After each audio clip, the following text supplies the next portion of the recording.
Bonjour à tous. Depuis une semaine, l'euro-dollar se stabilise entre 1,12 et 1,13 euros, accompagné maintenant d'un léger petit rebond du pétrole, très léger, donc plutôt favorable à la hausse des matières premières. Le cours du blé, comme on le supposait la semaine dernière, est parti en hausse. Donc ça, vous avez vu, c'était la progression de la semaine dernière, hein, le passage au-dessus donc de cette résistance, la hausse, et donc maintenant on se situe ici, et on est dans la bataille du niveau de 180 euros. Donc pour l'instant nous tenons à ces niveaux, et on a vu que le marché s'était replié une fois déjà à 178, et ce matin, à l'heure où je vous parle, 11h30, le marché tente à nouveau les plus hauts, et on revient donc vers le 180,5. Voilà. À ceci près quand même qu'il y a un rapport USDA ce soir et que donc on risque d'avoir quand même une clôture puisque ça sort à 18h, un petit peu contrarié par la sortie de ce rapport. Mais bon, on est bien quand même obligé d'avoir une analyse.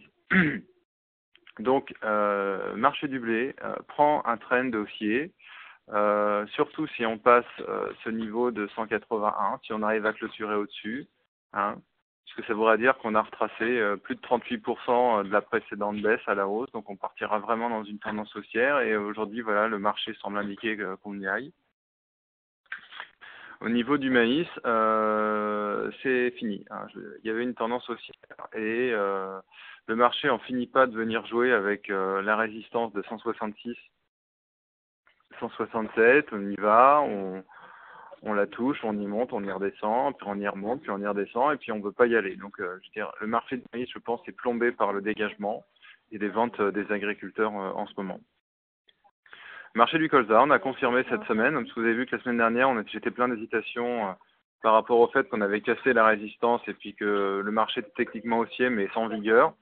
Donc, ça y est, on s'écarte maintenant de cette résistance, et donc on va chercher de nouveaux points en colza. Maintenant, on est dans le test donc de ce point-là de 375. Il semble qu'on soit passé au-dessus. Donc, en toute logique, on devrait maintenant s'attendre à avoir un colza qui monte à 380 ou 390 euros. Voilà pour les marchés principaux. Tourteau ici de soja et graines de soja, on entre dans une grande phase de stabilité et il n'y a plus de tendance. À l'inverse du marché du maïs américain et du marché du blé américain, qui eux, comme nous en céréales, sont dans un trend haussier. Je vous remercie de votre attention et je vous souhaite une bonne fin de semaine et un bon week-end. Au revoir.